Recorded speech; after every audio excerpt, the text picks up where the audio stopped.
Министерството за транспорт и врски не направило подетална анализа за можноста да се промени износот што возачите го плаќаат на патарините во државата, односно евентуално да дојде до известно намалување на цените.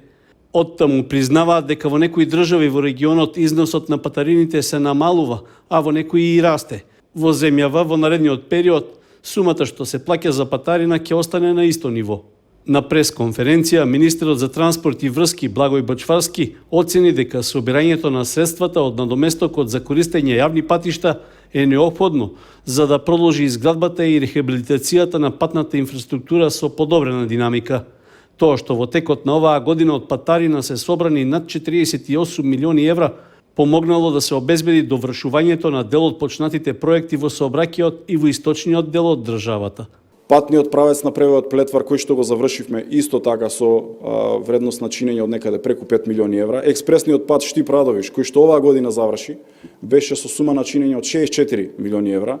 Експресниот пат од Штип до Кочени, кој што треба до крајот на годината да го пуштиме, се нови патни правци кои што се реализираат токму со средства кои што државата ги прибрала во еден голем дел од наплатата на патната такса.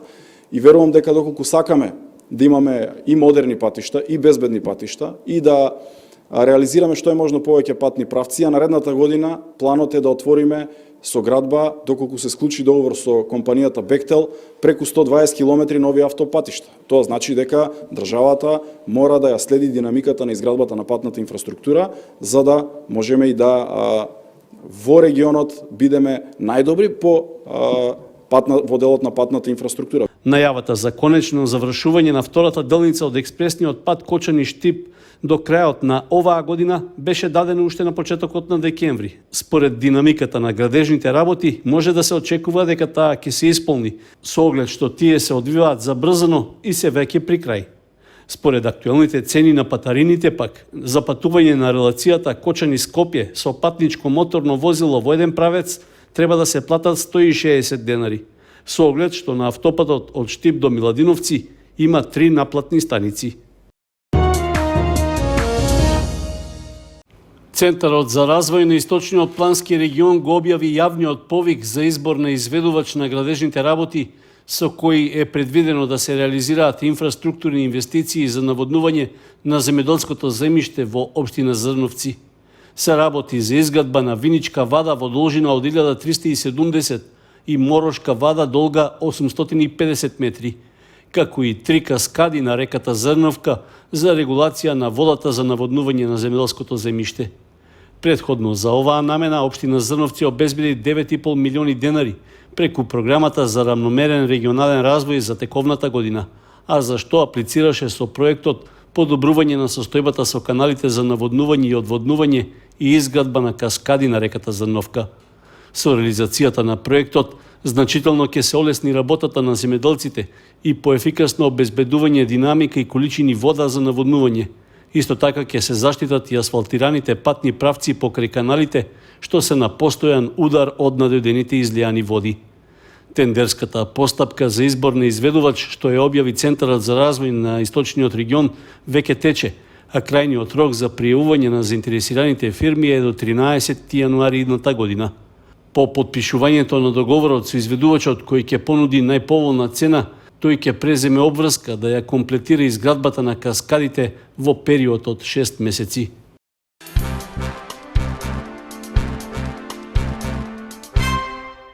Општина Виница почнува активности за формирање локален младински совет, со што ќе се исполнат дел од утврдените цели и приоритети со Националната стратегија за млади и Законот за младинско учество и младински политики. Младинскиот совет ќе биде општинско тело, а иницијативата за формирање ја дава градоначалникот, поради што неопходно е да се направи промена во статутот на општина Виница. Досега на локално ниво во Виница немаше посебно тело што би се грижело за прашања и проблеми, а со тоа и за подобрување на квалитетот на животот на младите луѓе. Иницијативата за статутарна измена е прва фаза од постапката за формирање на младинскиот совет, за што согласност треба да даде советот на општината како надлежен орган за измени и донесување на општинскиот статут. Потоа ќе следува втора фаза во која ќе се преземат конкретни активности за формирање на младинскиот совет, односно ќе се дефинираат одредби како ќе функционира општинското тело за младите, каков ќе биде неговиот состав, од кои групи и профили, колкав број на членови, како и прашањата за кои ќе расправа и начинот на кој ќе работи. Во предлогот за измена на општинскиот статут предвидено е локалниот младински совет да биде составен од 5 члена со мандат од 2 години и право на еден реизбор. Општината презема обврска да објави предлог за свикување иницијативен одбор, како и да обезбеди средства од сопствениот буџет за функционирање на младинското тело. Советот на општина Виница ќе ја разгледува статутарната измена на седницата што е закажана за вчетврток, а по нејзиното усвојување ќе можат да почнат и конкретни активности за оформување на локалниот младински совет на Виница. Со приближувањето на новогодишните празници, вообичаено почнува и користењето петарди и други пиротехнички средства. Најмногу ги употребуваат децата и младите, кои при тоа не водат грижа за последиците. Најчести повреди од употребата на петарди и други пиротехнички средства се изгореници на рацете и губење прсти. Славењето на празниците да помине мирно, без пукање петарди предпразнично и оваа година потсетија од полицијата. При тоа укажуваат на последиците од нивното испукување, но и тоа дека продажбата, купувањето и употребата на јавни места, на улиците, дворовите и влезови во згради е прекршок, за кој Законот за јавен ред и мир предвидел глоба до 500 евра. Од Министерството за внатрешни работи упатија апел до младите да се воздржат од употреба на петарди, за да не се соочат со глоба, но и последици што можат да настанат доколку ги користат за славење. Да славиме со срце и да не употребуваме пиротехника при нашите прослави, затоа што најубавата ноќ и празниците околу може да ни се претворат во трагедија доколку употребуваме пиротехника. Може да настане траен инвалидитет, повреди кои што за жал можат да ни го сменат животот. Минатата година имавме само едно повредено лице од употреба на пиротехника. Се надевам дека оваа година нема да имаме ниту една повреда од пиротехника. Во исто време продолжуваме и со акциите за сузбивање на нелегална трговија со пиротехника. Се разбира, правиме акции по пазарите, по оние места каде што може да очекуваме продажба на пиротехника и постојано ги запленуваме. Се разбира, за сите тие заплени соодветно и ја информираме јавност. Набавката и дистрибуирањето на пиротехнички средства е кривично дело од кривичниот законник, за кое може да се оди и во затвор од најмалку 5 години, велат од Министерството за внатрешни работи. При тоа се додава дека во наредниот период ќе се интензивираат контролите и активностите за откривање и спречување на продажбата на петарди и друга пиротехника со цел славењето на новогодишните празници да помине мирно, без последици од употребата на петарди.